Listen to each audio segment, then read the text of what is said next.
Vamos ler, Evangelho de João, capítulo 21, versículo 14.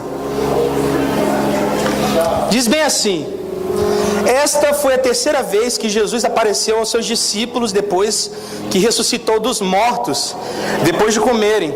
Jesus perguntou a Simão Pedro: Simão, filho de João, você me ama realmente mais do que estes? Disse ele: sim, Senhor, tu sabes que eu te amo. Disse Jesus: cuide dos meus cordeiros. Novamente Jesus disse: Simão, filho de João, você realmente me ama? Ele respondeu: sim, Senhor, tu sabes que eu te amo. Disse Jesus: pastorei as minhas ovelhas. Pela terceira vez ele disse: Simão, filho de João, você me ama? Pedro ficou magoado por Jesus lhe ter perguntado na terceira vez: você me ama? E ele disse: Senhor, tu sabe de todas as coisas, você sabe que eu te amo. Disse-lhe Jesus: cuide das minhas ovelhas. Nesse texto que a gente leu, Jesus ele pergunta 3 vezes ao apóstolo João. Ele faz 3 perguntas e Pedro, ele responde, e logo depois Jesus ele faz uma afirmação. Na noite de hoje nós vamos refletir a respeito das perguntas de Jesus a Pedro e na resposta de Pedro. No domingo que vem nós vamos refletir nas afirmações de Jesus, nas ordenanças de Jesus. Amém, gente? Então não perca domingo que vem, você precisa estar aqui. Além disso é domingo de... Só a Magali respondeu, é domingo de ceia. Então vira para a pessoa do seu lado e fala assim: não falte. Ok? Então nessa noite a gente vai refletir a respeito dessas 3 perguntas de Jesus, que elas parecem iguais, sim ou não? Só que elas têm detalhes que tornam uma diferente da outra. A gente vai ver aqui, Jesus chega para Pedro e pergunta: Pedro, tu me amas? Você já parou para se perguntar por que Jesus faz essa pergunta para Pedro? Pedro, tu me amas? Eu fiquei refletindo nisso a semana inteira e, para ser bem sincero com você, eu não acredito que Jesus está perguntando algo para Pedro para conhecer a resposta de Pedro. Eu não acho isso. Porque a maioria das vezes que Jesus faz uma pergunta na Bíblia, na grande maioria das vezes, ele não está querendo saber a resposta. Ele faz a pergunta com um propósito. Diga comigo, propósito. Então quando Jesus está fazendo a pergunta: Pedro, tu me amas? Ele não quer apenas ouvir sim ou não, simplesmente. Aqui Jesus ele tem o propósito de levar Pedro a uma autorreflexão, a uma autoavaliação a respeito de qual era o nível de amor que Pedro sentia por Jesus. E qual a importância disso? Toda. Aliás, esse assunto, o amor, é o assunto que está em maior evidência nas Escrituras. Se você ler Marcos capítulo 12, Jesus fala: o maior e mais importante de todos os mandamentos é este. Qual é? Amarás o Senhor teu Deus de todo o seu, de toda a sua, de todo o seu entendimento e com todas as suas forças. Ame ao Senhor com toda a sua capacidade. Então o propósito de Jesus aqui é levar Pedro a um lugar de autoavaliação. Ele quer levar Pedro e ele pergunta: Pedro, qual é a sua escala de amor por mim?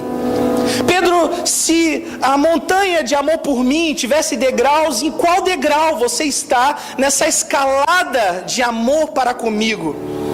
Agora, por que Jesus faz essa pergunta para Pedro? Por que Jesus quer que Pedro entre numa autoavaliação? Para a gente entender isso daqui, a gente precisa ir um pouco antes na história do relacionamento de Pedro com Jesus. Escute, a gente vai precisar andar uns passos para trás. Isso você pode olhar em João no capítulo 13 ou em Lucas no capítulo 22. Jesus está na última ceia com os discípulos. Não precisa ler aí, só preste atenção. Ele está na última ceia, naquela ceia onde ele lava os pés dos discípulos. Quantos se lembram dessa história?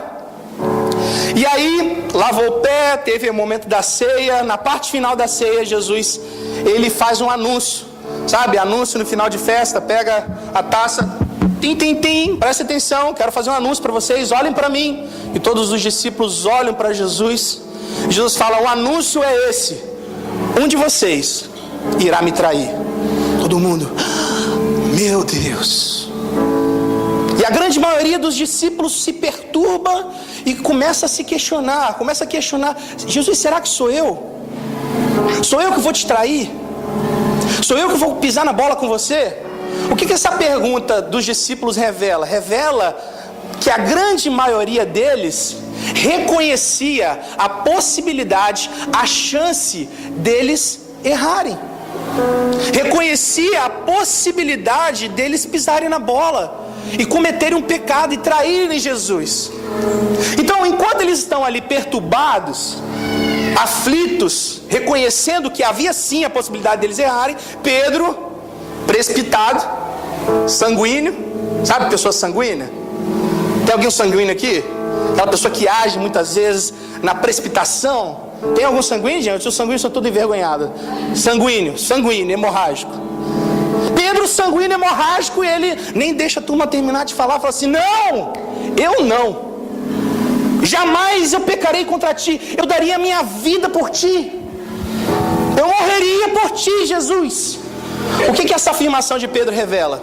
Revela que na cabeça de Pedro, pecar contra Jesus, pisar na bola com Jesus, trair Jesus, era algo inconcebível, Lucas. Era algo inimaginável. Então, enquanto Pedro está ali na sua segurança toda, na sua autossuficiência, Jesus chega para Pedro e fala assim: Pedro, olha lá, sanguíneo. Pedro, na verdade, eu te digo que hoje mesmo você vai me trair. E te digo mais, servo meu, antes que o galo cante, você vai me negar 3 vezes. O que Jesus estava dizendo para Pedro? Ele está dizendo: Pedro, esse amor que você acha que você sente por mim não é tão grande assim. Esse amor que está dentro do seu coração, que você acha intenso, você acha que te coloca num patamar onde você está isento de errar, onde você está isento de pecar contra mim, onde você está isento de pisar na bola. Mas você vai perceber ainda hoje que esse amor não é tão grande assim. Você vai perceber que isso que você sente no seu coração não é suficiente para que você resista às perseguições da vida. Não é suficiente para que você resista às tentações, às investidas de Satanás, às perseguições, às tempestades, às trevas, os abalos, as tormentas, as dificuldades financeiras, o ódio de muitos por você. Você vai perceber. Quantos estão entendendo? Amém? Porque, presta atenção, você já parou para pensar que muitas vezes a gente está aqui no domingo jurando amor por Jesus? Muitas vezes tem pessoas aqui que estão, sabe, levantando as suas mãos: Senhor, eu te amo de todo o meu coração. Pai, eu daria minha vida por ti. Tudo que sou é teu. Quando você vai olhar na terça, na segunda, na quarta-feira, na quinta, você olha, cadê a pessoa? A pessoa já está derrubada. A pessoa não resistiu à investida de Satanás e se perdeu por causa de um vento, às vezes até um ventinho. E era exatamente isso que Jesus estava tentando alertar Pedro: Pedro, o seu amor por mim, que você acha que está lá em cima, não é lá essas coisas todas. E você não vai resistir às tentações, às perseguições. E olha só o que acontece. Abre a sua Bíblia aí em Lucas, no capítulo 22, versículo 54 em diante. Lucas 22, 54, versículo 54 em diante.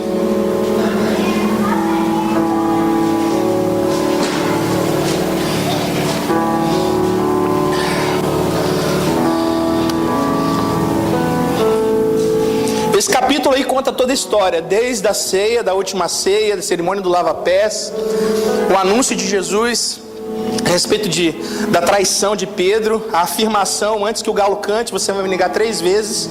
E aqui é o desfecho. Olha só o que acontece. Versículo 54. Então, prendendo Jesus, levaram-no para a casa do sumo sacerdote. Pedro seguia à distância, mas quando acenderam um fogo no meio do pátio e se sentaram ao redor dele, Pedro sentou-se com eles. Uma criada o viu sentado ali à luz do fogo, olhou fixamente para ele e disse: esse homem estava com ele. Mas ele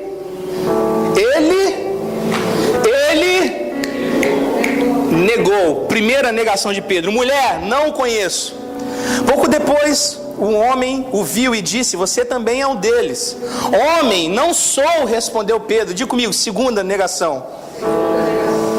Cerca de 1 hora mais tarde, outro afirmou: certamente este homem estava com ele, pois é Galileu. Terceira negação, Pedro respondeu: homem, não sei do que você está falando. Falava ainda ele, quando o galo cantou. O Senhor voltou-se e olhou diretamente para Pedro. Então Pedro se lembrou da palavra que o Senhor lhe tinha dito: antes que o galo cante hoje, você me negará 3 vezes. Saindo dali, chorou amargamente. Então veja, Pedro nega Jesus 3 vezes, conforme Jesus havia falado. E aí passa um tempo, Jesus morre na cruz, vocês conhecem a história, ressuscita. E aí ele aparece para os discípulos, e os discípulos estavam pescando. Foi aquela pesca maravilhosa, lembra dessa história? Não estavam conseguindo pegar peixe. Jesus fala: pega a rede e joga do outro lado. Estava todo mundo num barco com uma rede. A pesca foi maravilhosa. E aí depois da pesca, Jesus senta ali numa fogueira para comer um peixe. Jesus com o corpo ressuscitado, glorioso, comendo peixe. E aí eles estavam ali na rodinha, e Jesus ele olha, ele fixa o olhar em Pedro, ele olha nos olhos de Pedro. Pedro, depois de ter pisado na bola, me diga uma coisa, como você se sentiria? Me diga aí. Envergonhado, triste, decepcionado consigo mesmo, culpado, sem graça, arrasado. E ele olha para Jesus, Jesus olha para ele. E ele mesmo depois dele ter pisado na bola com Jesus 3 vezes, gente, o cara que no dia anterior havia jurado amor por Jesus. É como se a gente estivesse aqui no domingo: eu amo Jesus, Jesus é tudo para a minha vida. E na segunda-feira negou Jesus 3 vezes. Só que mesmo tendo pisado na bola, escute, mesmo tendo pisado na bola, Jesus dá uma oportunidade para Pedro se reconciliar. Jesus dá uma oportunidade para Pedro reconhecer de fato, verdadeiramente, aonde ele estava no nível de amor por Jesus. Quantos estão entendendo essa história? Deus dá oportunidade para ele, Patrícia, dele sair de um mundo de ideologia, de um amor ideológico, de um amor de fantasia, de um amor colorido, e entrar num mundo de realidade. Por que eu falo amor de fantasia, Davi? Porque muitas vezes nós fantasiamos o nosso amor por Jesus. Muitas vezes o nosso amor por Jesus é um amor ideológico. Sabe, eu já vi muitos jovens fantasiarem, muitas pessoas no meio cristão fantasiarem o seu amor por Jesus. Sabe, Jesus é o meu noivo, eu vou casar com Jesus, eu amo Jesus. Quantas vezes, Jefinho? Em 3 anos de juntos, a gente pode dizer isso. Pessoas que passaram: eu amo Jesus, Jesus é tudo para mim, não tenho nada mais importante que Jesus. E aí quando a gente vai ver na quinta-feira, a pessoa está no centro espírita: meu Deus, onde está esse amor todo? Porque muitas vezes nós achamos que o nosso amor por Jesus está aqui lá em cima. Fantasiamos.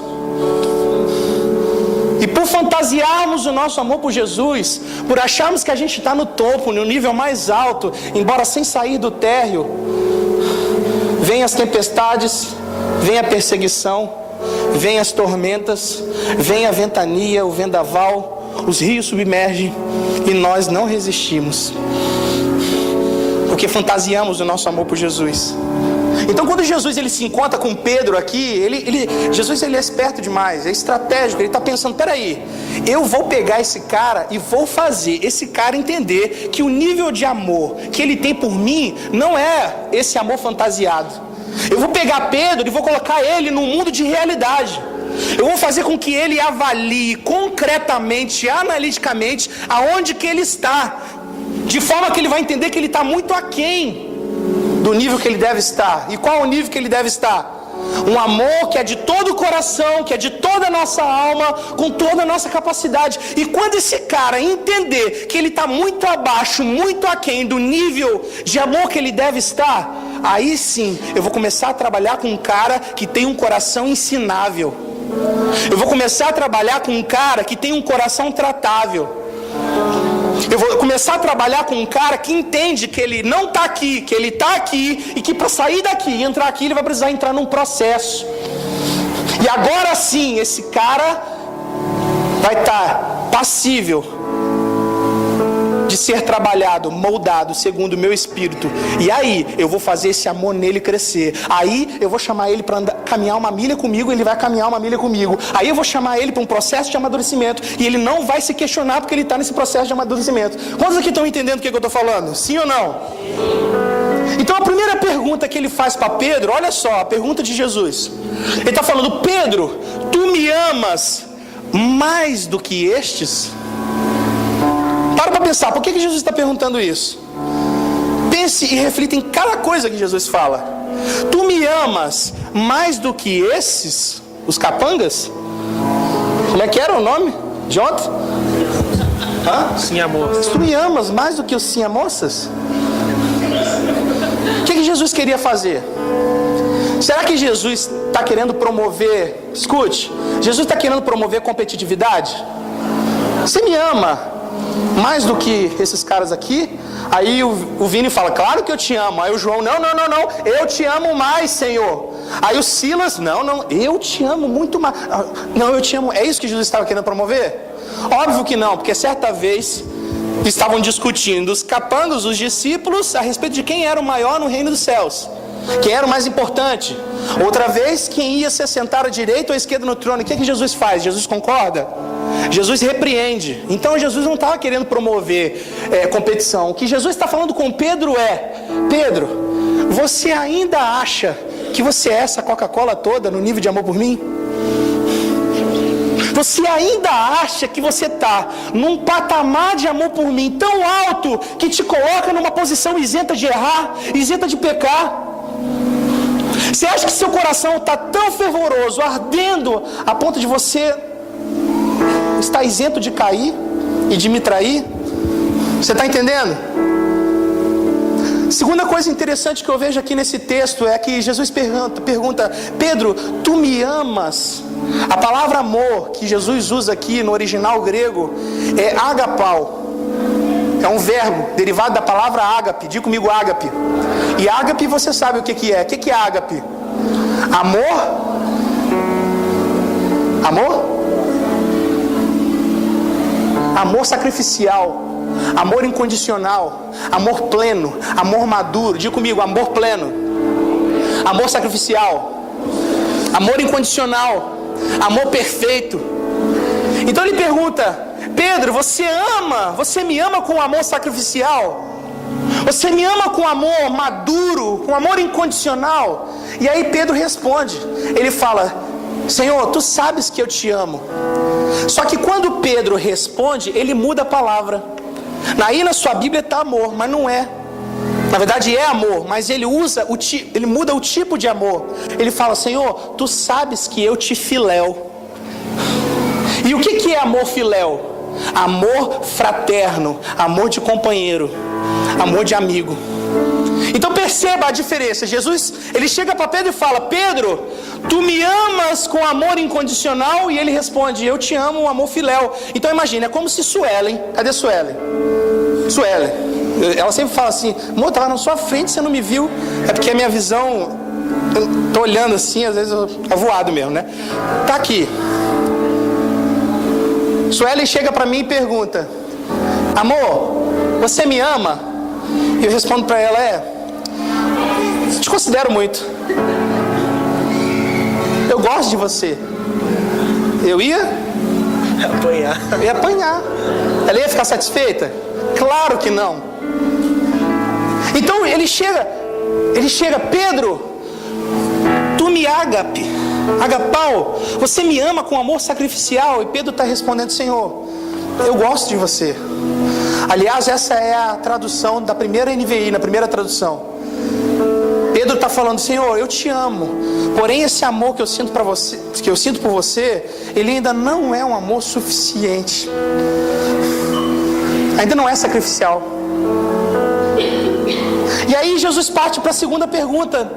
E ele mantém a mesma pergunta. Ele fala: Pedro, tu me amas? Ágape, amor incondicional. E Pedro repete o mesmo padrão de resposta: Senhor, tu sabes que eu te filéu. Senhor, não é suficiente. Eu estou percebendo. E aí Jesus vai pela terceira vez. E essa terceira vez ele pergunta diferente. Tanto que essa modificação na pergunta causa um entristecimento em Pedro. Tanto que Pedro ele se entristece com essa terceira pergunta. Por quê? Porque Jesus muda a palavra. Em vez de usar ágape, agapau, ele fala: Pedro, tu me filéu? Você sabe o que ele está perguntando para Pedro agora, na terceira vez?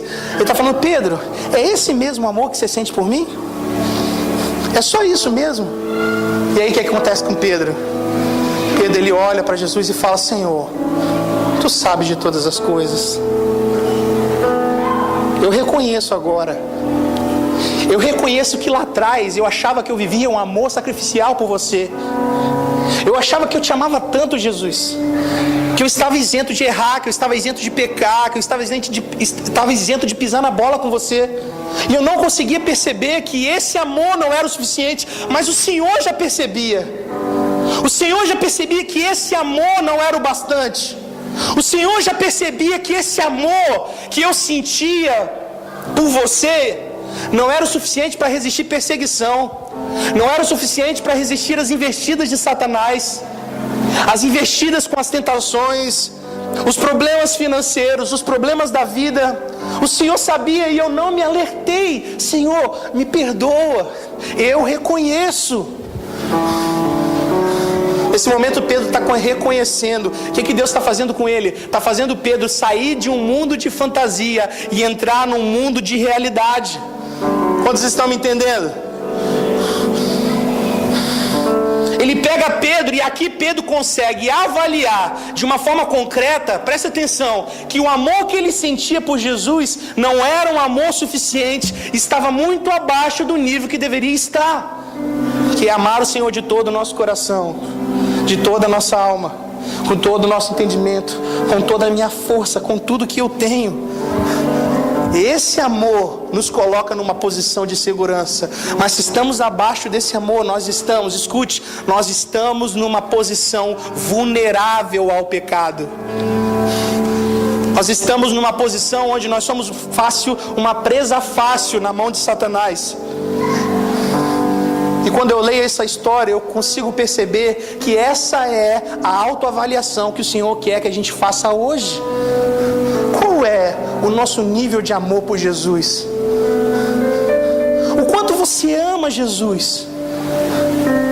Se a medida de amor por Senhor fosse um prédio de 10 andares, em qual andar você estaria hoje? Reflita nessa história de Pedro. Imagina se Jesus chegasse aqui há 20 minutos atrás, no período em que a gente estava adorando, jurando o nosso amor por Ele, e Ele olhasse nos seus olhos, João, enquanto você estava com os seus braços levantados, e olhasse na sua pupila, e te perguntasse: João, tu me amas? Rafa, tu me amas? Davi, você me ama? O que responderíamos para ele? Que evidências nós daríamos do nosso amor por Jesus? O quanto essa pergunta mexeria com a gente? O que nós apresentaríamos para Ele? Porque quando eu olho a história dos 24 anciãos que estão ao redor do trono, junto com os 4 seres viventes, eles se prostram e eles lançam as suas coroas diante de Deus. Eles lançam tudo aquilo que não é prioridade, toda renúncia, tudo aquilo que eles abriram mão durante a semana, eles lançam perante o Senhor. Senhor, está aqui o meu sacrifício. O que nós apresentaríamos perante o Senhor? Deus está falando com a sua vida, sim ou não? Mas como assim? O que eu apresentaria? Vou fazer uma ilustração aqui para você. Imagina, Sueli está aqui. Então, dia 6 de novembro, nós completamos 9 anos de casado. Mais 3 anos e meio de namoro. Então, nós estamos juntos há 12 anos e meio. É isso, né, amor? Não errei a conta não, né? Concordou? Então tá bom. 12 anos e meio juntos. E aí imagina o seguinte, imagina que vocês fossem me entrevistar, ok? Vocês vão me entrevistar. E a missão de vocês é descobrir se eu verdadeiramente amo a Suelen. E vocês são espertos, sim ou não? Olha, essa pessoa aí do seu lado, ela é esperta. Esperto, sim ou não? Você é esperto, né? Vocês vão me fazer perguntas para descobrir se de fato eu amo Suelen verdadeiramente. Então vamos lá. Eu vou até anotar aqui a pergunta de vocês. Vamos lá. Nick. Boa pergunta. Vamos lá. Se eu tenho tempo de qualidade com Suelen. E é uma boa pergunta mesmo, porque ultimamente eu estou tendo que fazer uma ginástica. Tem dia da semana que eu tenho que separar. Esse dia é meu, não tem para ninguém. Esse dia é meu, de Suelen, de Malu. Senão a gente não consegue, a prioridade é a nossa casa. Outra pergunta, vamos lá. Vamos perguntar a mulher, que mulher sabe mais de amor que homem, não é? Mais ou menos, né? Vamos ver. Júlia, faz uma pergunta.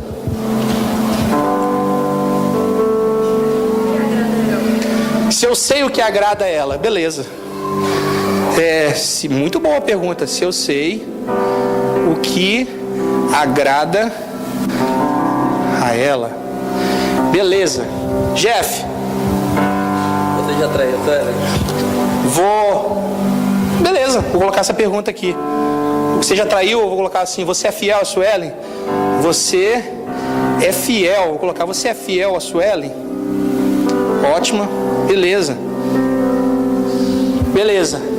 Vamos lá.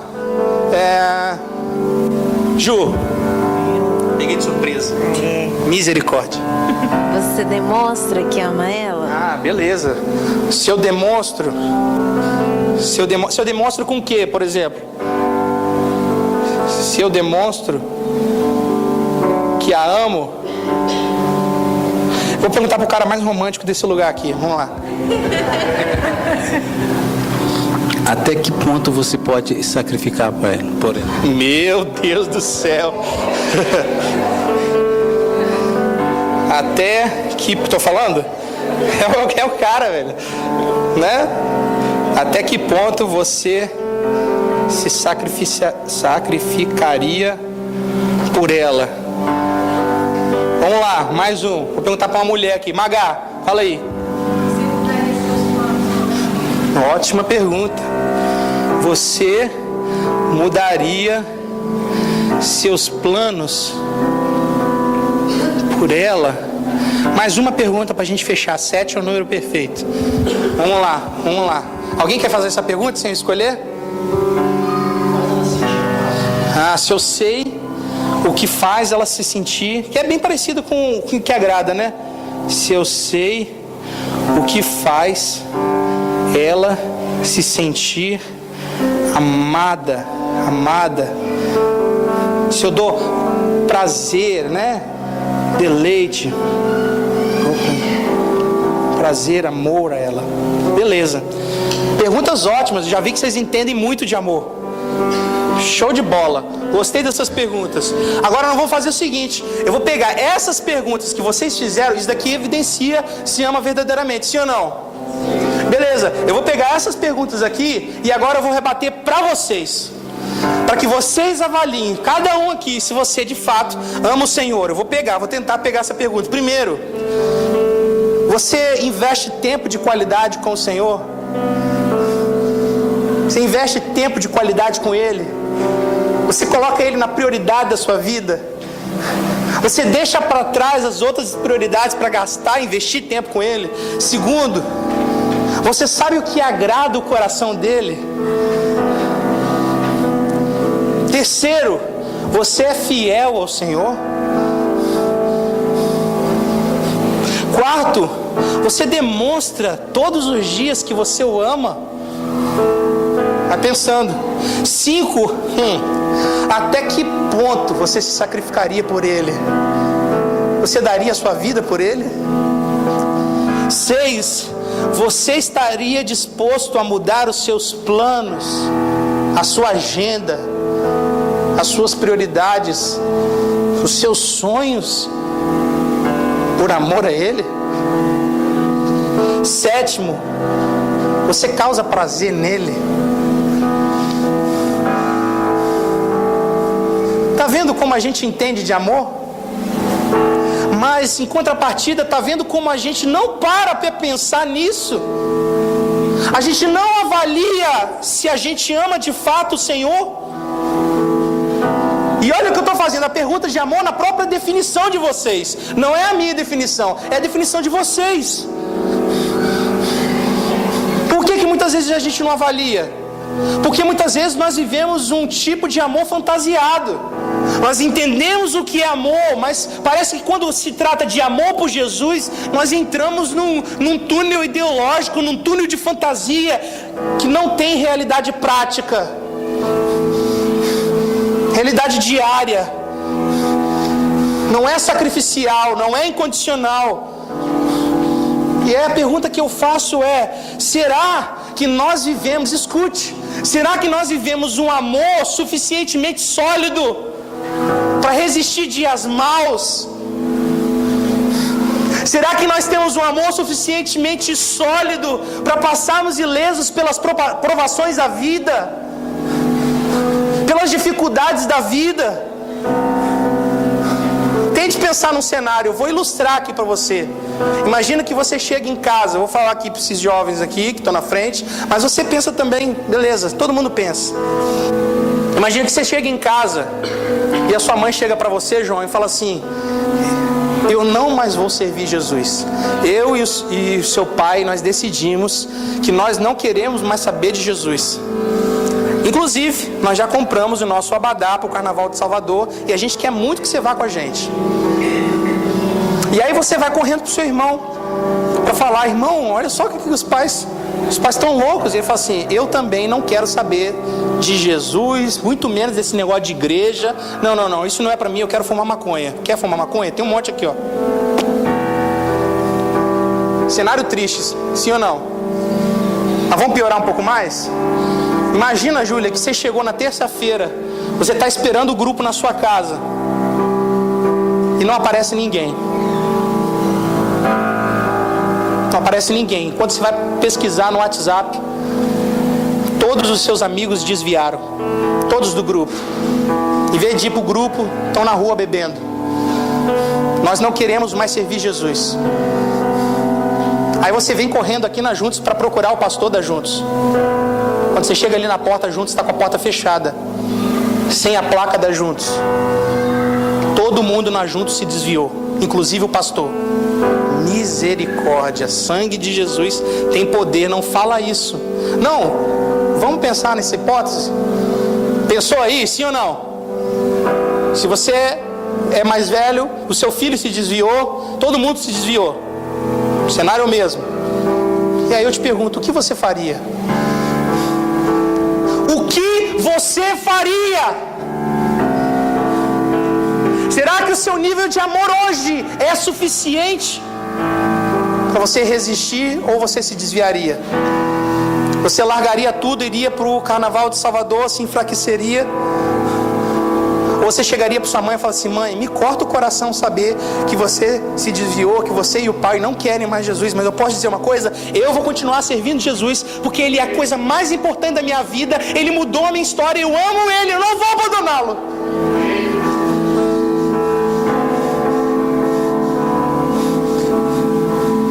Que nível de amor você sente? Será que você chegaria para os seus amigos e falaria: cara, olha, me entristece saber que vocês se desviaram, me entristece saber que vocês sumiram, mas eu amo Jesus, eu não vou abandoná-lo, eu vou continuar orando por vocês, eu vou jejuar por vocês, vou subir no monte, mas eu não vou largar Jesus. O que você faria? O que você faria? O que você faria?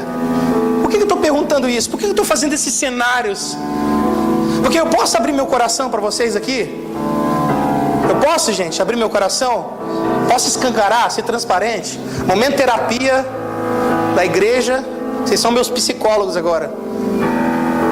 Eu estou cansado de ver. Me entristece Corta o meu coração ver gente que numa semana está jurando amor por Jesus e na outra, quando a gente menos vê, sai, não é por uma tempestade, não é por um vendaval, não é por uma perseguição como os muçulmanos sofrem, a igreja no país muçulmano sofre. Não, é por um ventinho, nem ventinho, um sopro. O pai e a mãe deixam de servir ao Senhor ou se esfriam, param de vir à igreja, vão curtir a vida, o filho some. Aquele amigo que te trouxe aqui na igreja há 3 anos, há 10 anos, que te levou para Jesus, enfraquece, o cara enfraquece. A pessoa começa a passar por um problema financeiro e não vê solução, porque os olhos dela estão aqui, ó, não consegue olhar para cima, estão aqui. Perde a esperança, quando menos se vê, foi embora, se enfraquece. Eu fico pensando, será que nós estamos preparados para viver dias difíceis? Olhe para mim, medite nisso. Será que nós estamos preparados para viver verdadeiramente dias de perseguição? Porque quando a gente olha a Bíblia, escute, Mateus no capítulo 10, a Bíblia fala que irmão entregará o seu irmão à morte, pai entregará seu filho, filho entregará pai. E o versículo 22 fala: e serão odiados por causa do meu nome, mas aquele que perseverar até o fim será. Mateus capítulo 29, versículo 9 diz assim: então vos hão de entregar para seres atormentados, matar-vos-ão, e sereis odiados de todas as nações por causa do meu nome. Nesse tempo muitos serão escandalizados, trair-se-ão uns aos outros, e uns aos outros se odiarão, e surgirão falsos profetas e enganarão a muitos. Versículo 12: e por se multiplicar a iniquidade, o amor de muitos se esfriará. Então veja, a Bíblia, as Escrituras, Jesus está dizendo que quanto mais nós estivermos perto da vinda de Cristo, quanto mais os dias estiverem chegando ao fim de uma era e no início de uma outra era da glória de Cristo, o amor de muitos vai se esfriar, o relacionamento de muitos vai se esfriar. Olhe para cá. E aí a minha pergunta é: será que o nosso nível de amor, será que o nosso coração ele queima hoje? Ele está em fervor a ponto de resistir a esse esfriamento?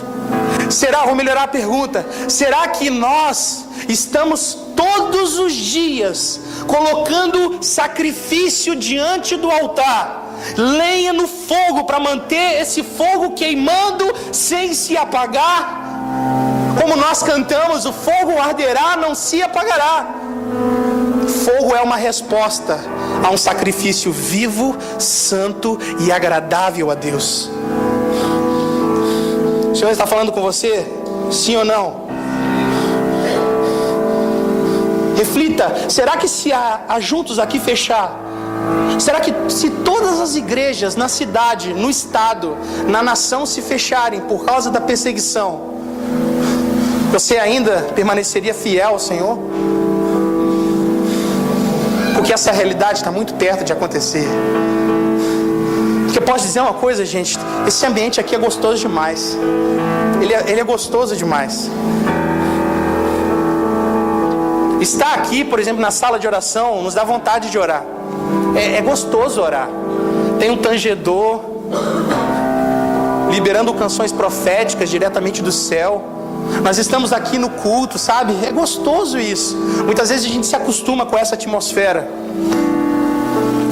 Mas todo amigo que vem aqui e pisa aqui fala assim: cara, esse lugar aqui, todos que vieram aqui ministrar, todos os amigos que vieram aqui visitar, chegaram para mim e falaram assim: cara, eu vim de carro, quando eu fui estacionar e comecei a ouvir as canções, a atmosfera aqui é densa. E a gente se acostuma. Mas a gente percebe, o rio de vida flui aqui. Não é só aqui, é a estação que a gente está vivendo. Todos aqueles que estão encaixados no propósito estão provando de um vinho novo. É gostoso estar aqui, sim ou não? É bom estar com pessoas maravilhosas, cheios do Espírito Santo de Deus. Mas e se a Juntos fechar? Se as igrejas fecharem, como permaneceríamos? Quão fiel ainda estaríamos? Esse ambiente aqui é ótimo, mas a pergunta que eu tenho é: como é o seu relacionamento com Jesus, seu amor por Jesus, quando você está lá na faculdade? Quando você está lá no seu trabalho? Como é o seu relacionamento com Jesus quando você está lá dentro do seu quarto, sem ninguém, você e um computador, uma televisão? Você está entendendo o que o Senhor está falando nessa noite? Você continuaria amando Jesus? Você de fato ama o Senhor? O seu coração arde por Ele? A pergunta que eu tenho para te fazer é: o seu coração está queimando por Ele hoje? Quando você ouve a palavra Jesus, isso faz estremecer o seu coração? Sobe algo dentro de você? Quando você ouve esse nome que é sobre todo nome, o seu coração queima? Jesus hoje está perguntando: tu me amas? Ju, tu me amas? Rudinho, tu me amas? Patrícia, você me ama? Muitas vezes a gente fala: ah, Senhor, mas como eu te amo? Eu te amo. Olha, eu toco na igreja, eu faço as transcrições, preparo as apostilas do propulsão, eu dou aula, estou pregando uma beleza. Eu toco violão, bateria, baixo, saxofone, tuba. Olha, Senhor, eu estou joia. Senhor, eu cuido da porta, participo do ministério infantil, estou ali na intercessão com a Nery, cuido das crianças, estou no som, limpo. Esquece isso. Eu não estou falando de performance, eu não estou falando de produtividade, eu não estou falando de serviço, eu estou falando de amor. Repita comigo: amor. Amor. Sabe por que eu estou falando isso? Porque Jesus, certa vez, ele entregou uma carta, na verdade 7, às igrejas da Ásia. João recebeu essas cartas, e uma das cartas, a igreja de Éfeso, Jesus chegava para a igreja de Éfeso e falava assim: cara, vocês são show de bola. Vocês são demais, cara. Conheço as tuas obras e o teu labor e a tua perseverança. Olha, vocês têm uma alta produtividade, uma alta performance. Vocês são demais. Porém, tem uma denúncia contra vocês. Vocês abandonaram o primeiro amor. Vocês deixaram o primeiro amor. Então imagine comigo, se a escala de amor para o Senhor tem 10 andares, o primeiro amor seria qual andar? O último? Vamos lá, eu chamaria o 10º andar de amor ágape, sacrificial. O primeiro amor eu vou chamar de 4º andar. É aquele amor que você desenvolveu, que Cristo desenvolveu em você quando você se converteu. Primeiro amor, se é a primeira, porque tem o último, não tem? Então, vou colocar aqui 4º andar, por quê? Meu prédio, por exemplo, tem térreo, G1, G2, G3 e tem o primeiro andar dos apartamentos, que é o 4º andar. Beleza? Então, 4º andar, primeiro amor. 10º andar, amor ágape, sacrificial. Jesus quer que você esteja onde? Jesus quer que você esteja onde? 10º andar. Sabe o que Jesus está denunciando aqui, a igreja de Éfeso? Ele está falando: cara, vocês acham que vocês estão no 10º andar. Vocês acham que vocês estão vivendo o amor ágape, sacrificial, mas nem no 4º vocês estão mais. Vocês deixaram o primeiro amor. Vocês caíram. Tanto que ele fala: lembra-te de onde? Arrepende-te e volta às práticas das primeiras obras. Sabe o que ele está falando? Ele está falando, lembra-te de onde caístes. Sabe o que ele está querendo dizer? Ele está querendo dizer que quando a gente está vivendo num nível de amor abaixo daquele que a gente deveria estar, e vive satisfeito, ele está chamando de queda. Ele fala: lembra-te de onde caíste. Muitas vezes a gente acha que o que a gente está vivendo é uma fase. Ah, não, eu estou nesse nível de amor, é só uma fase. É só, meu filho está vivendo essa vida mais ou menos. Isso é uma fase, é a juventude, é a adolescência. Eu estou vivendo essa crise. Deixa eu te falar uma coisa, não é crise, Deus está chamando de queda. Toda vez que nós vivemos aquém do nível de amor que Ele quer, Ele chama de queda. Por isso Ele fala, arrepende-te. Ele considera como se fosse um pecado. Na verdade é pecado. Sabe por quê? Porque pecado não é roubar, pecado não é matar, pecado não é adulterar, pecado não é mentir, pecado não é fornicar, pecado não é maldizer alguém, pecado não é nada disso. Pecado é deixar de amar o Senhor. Porque ora, se o primeiro e maior mandamento é amar a Deus acima de todas as coisas, e todos os outros mandamentos se derivam desse, todo pecado se deriva da quebra do primeiro mandamento, deixar de amar a Deus com a nossa plena capacidade. Então estar num nível abaixo do amor que Ele quer e viver satisfeito com isso se chama queda, pecado, transgressão. Quantos estão me entendendo? Digam sim. Pecado não é aquilo que a gente faz, mas é deixar o lugar que a gente deveria estar. Diga comigo, pecado. Não, mais forte, olhe para mim e fale, pecado não é deixar de fazer algo, nem fazer algo, é deixar o lugar que Deus nos colocou. É isso que Deus queria, que Jesus queria que Pedro entendesse. É isso que Jesus queria que Pedro reconhecesse. Por isso que Ele pega Pedro, escute, e leva Pedro a uma autoavaliação, a um lugar de clareza, a um lugar de realidade. O propósito de Jesus não era chegar e falar assim, ei, Pedro, você viu como eu disse que você não me amava, o tanto que você acha que me amava? Não, esse não era o propósito de Jesus. Jesus não está falando, viu como eu falei que você ia me trair? Jesus não queria colocar mais culpa no coração de Pedro. Jesus não quer colocar mais culpa no nosso coração. Ele não quer colocar mais peso no nosso coração. Não, Ele não coloca um fardo desse no nosso coração. O que Jesus queria aqui com Pedro é tirar Pedro de um mundo de fantasia, de um amor ideológico, de um amor que não é uma realidade, e Ele queria colocar Pedro num lugar de clareza, num lugar de entendimento, num lugar de reconhecimento, num lugar de amor maduro. E aí ele pensa, eu vou pegar esse cara, vou colocar ele num lugar de amor maduro, e agora sim eu vou trabalhar na vida desse cara. E aí Pedro cai em si. Porque sabe, querido, quando a gente acha que a gente é lá essas coisas, a gente está vivendo um nível alto, a gente entra num estágio de autossuficiência e não melhora. Já percebeu quando você vai no médico achando que está tudo bem? Já aconteceu com você? Você acha que está tudo bem, e aí você chega no médico, e o médico pega lá o seu exame de sangue, todos os seus exames, e fala assim, meu Deus, cara, você está muito mal. E você toma um susto e fala assim, que isso? Eu achei que eu estava bem, eu estou mal assim. Já aconteceu isso com alguém aqui? Já aconteceu? Já aconteceu? Você toma um susto, né? Você acha que você está aqui, quando você vê, você está aqui. E aí quando você vê que você está aqui, você fica tranquilo, você fica de boa?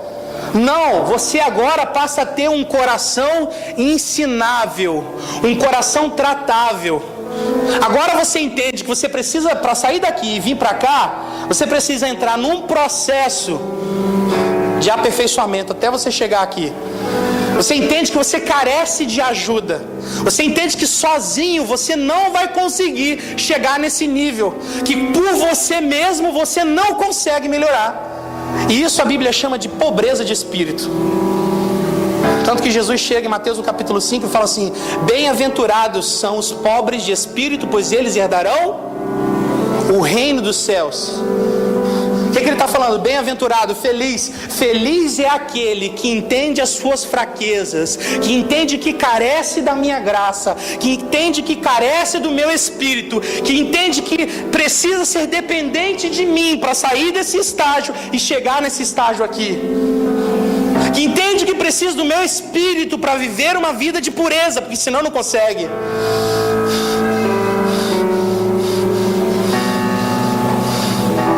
O Senhor quer que nós sejamos pobres de espírito, é isso que Ele chama. Quando nós achamos, escute, olhe para cá.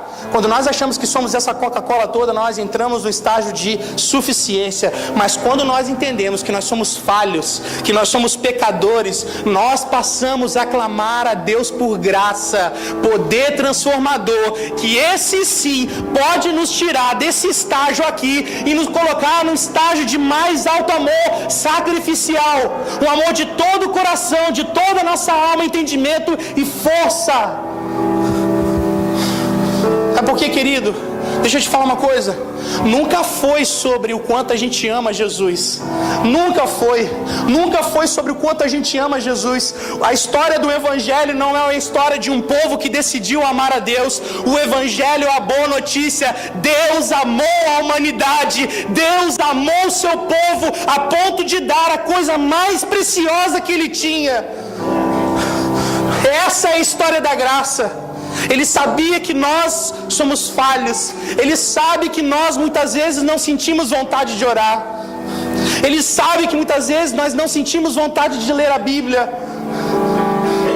Ele sabe que muitas vezes nós sentimos vontade de cometer erros porque nós somos falhos. Mas a beleza da graça é que Ele nos redimiu, Ele nos elegeu, Ele nos dotou de amor. E Ele nos dá revelação e sabedoria para sairmos desse nível e entrarmos num nível de amor suficientemente grande por Ele, a ponto de resistir às tempestades, dias maus, aflições, pecados, tentações.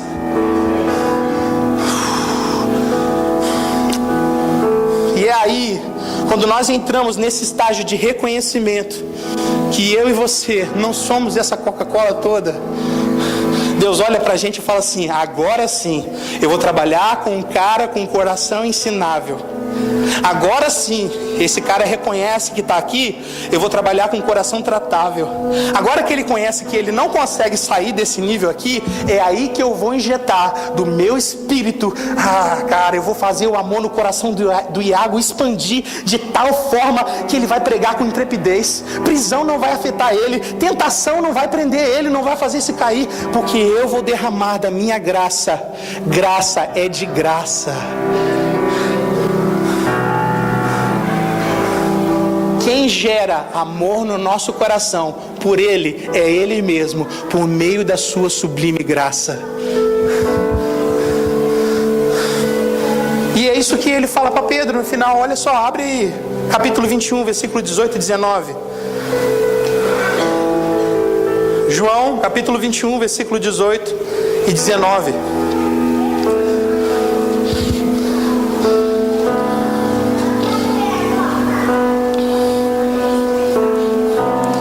Ele fala bem assim: digo-lhe a verdade, quando você era mais jovem, vestia-se e ia para onde queria, mas quando for velho, estenderá as mãos e outra pessoa o vestirá e o levará para onde você não deseja ir.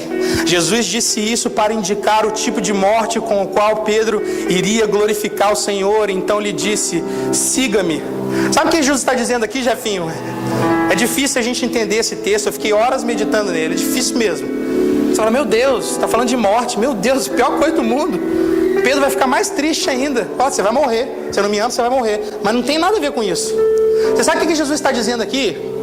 Ele está falando: Pedro, você lembra lá na última ceia, lá atrás, que você falou que você morreria por mim, porque você me ama mais do que todas as coisas? Você lembra que você falou que você daria a tua vida por mim? Deixa eu te falar, lá atrás, esse amor não era suficiente para que isso acontecesse. E nem hoje é. Mas deixa eu te falar uma coisa: você vai ter esse nível de amor por mim sacrificial. Agora, Pedro, que você está reconhecendo que você está aqui com um coração humilde, com pobreza de espírito, com um coração ensinável, eu vou fazer você sair desse nível aqui.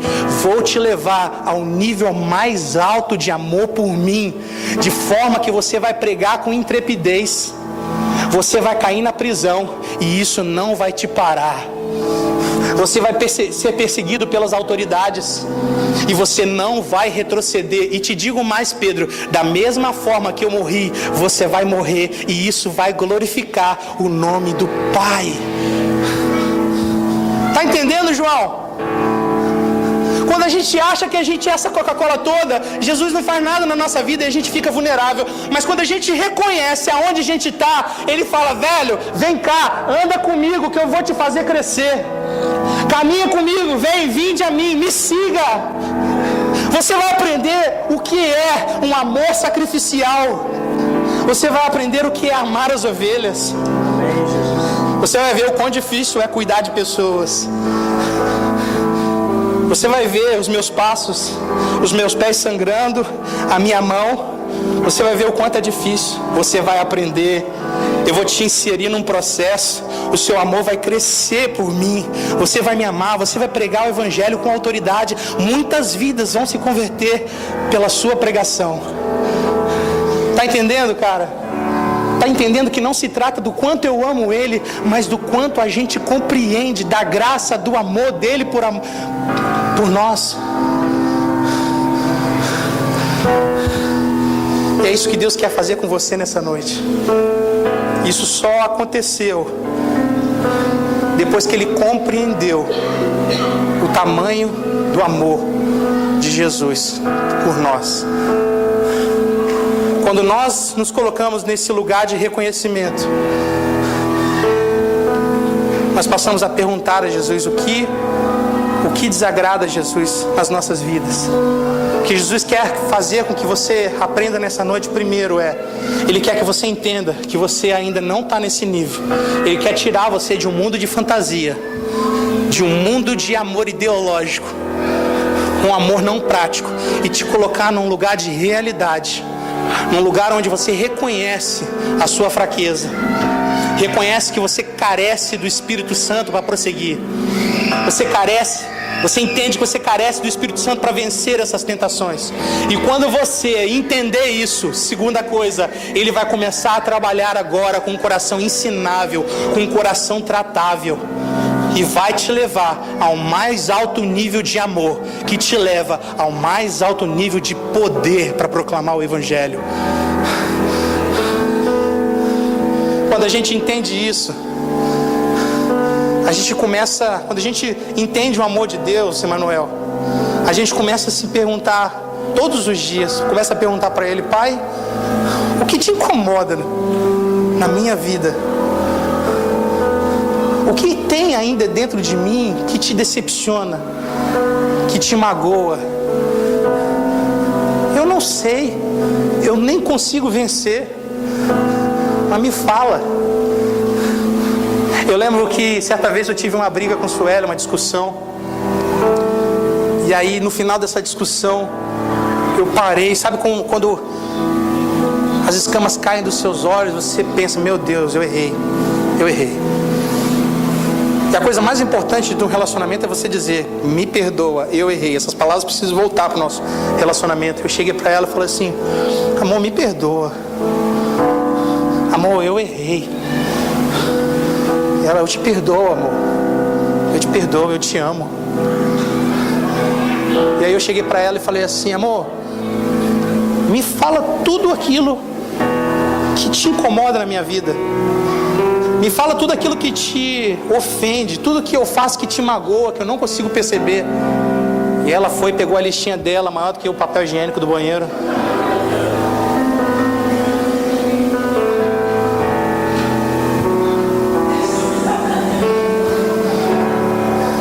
E o quanto isso tem me ajudado?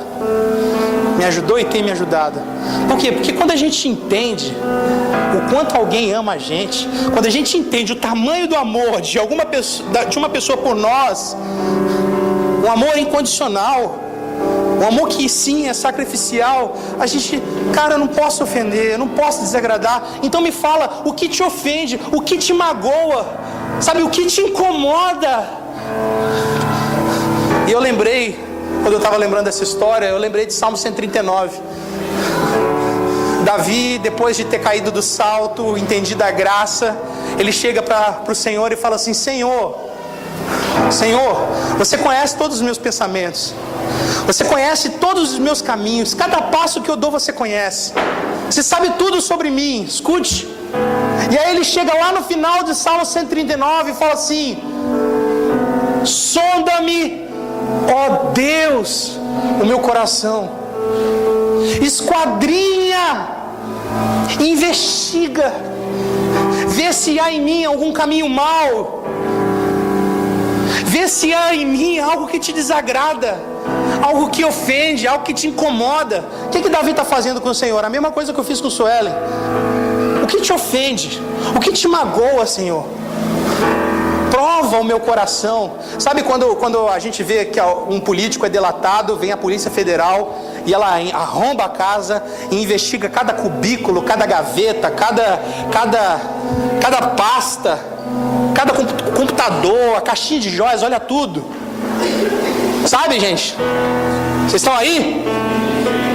Então, quando Davi está perguntando, investiga, esquadrinha, sonda-me, ele está falando isso. Só que a diferença é que Davi não foi delatado, ele está se delatando.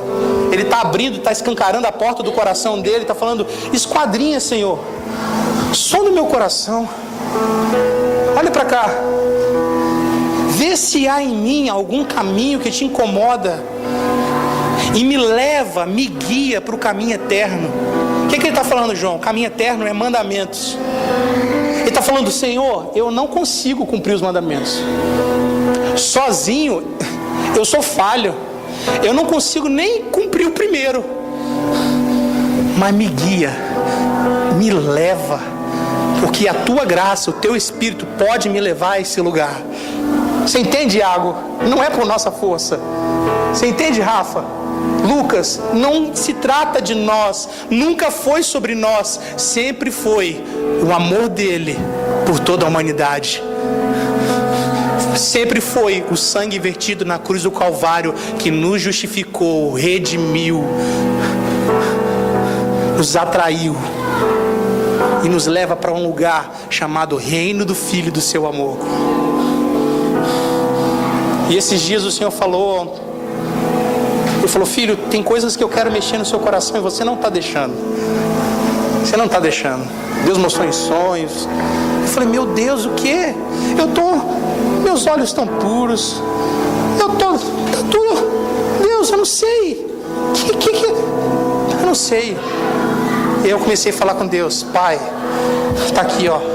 Sonda o meu coração, vê se há em mim algum caminho mau, me mostra, joga para fora, trata. Sozinho eu não consigo, Pai, eu sou falho, eu não consigo, mas eu sei que com a sua graça, com o seu Espírito, eu posso chegar ao nível que o Senhor quer. Eu posso te servir no nível que o Senhor quer. Sozinho não dá, mas contigo eu consigo. E aí o Senhor começou a mostrar. Eu falei: meu, que isso? E quando eu reconheci, o Senhor começou a derramar da sua sublime, doce graça. Graça que fez esse amor expandir no meu coração, que fez esse amor crescer. E vai crescer até o dia que eu vou me encontrar com Ele face a face. E eu quero ouvir: bem-vindo, amado de meu Pai. Eu quero encorajar você nessa noite a fazer essa pergunta.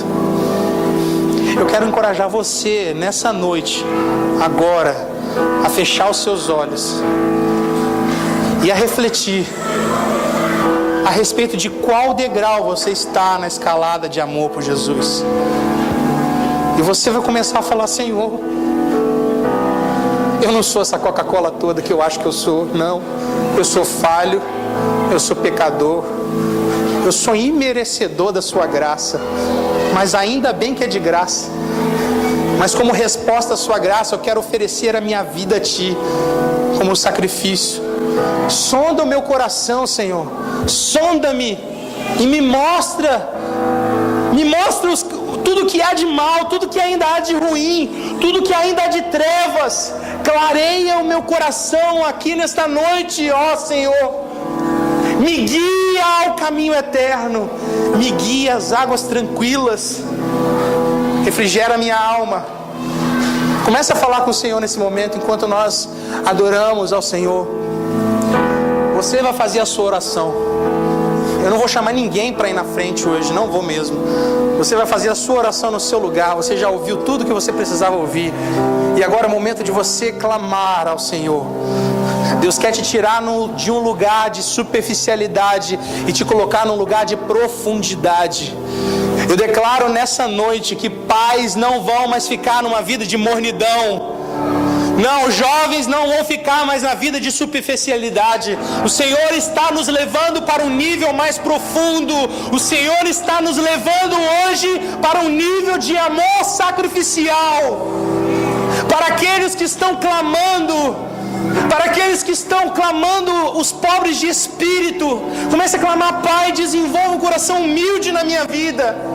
Clame, querido, use o seu instrumento, a sua voz. Ele te dotou de amor, dotou de amor, dotou de amor.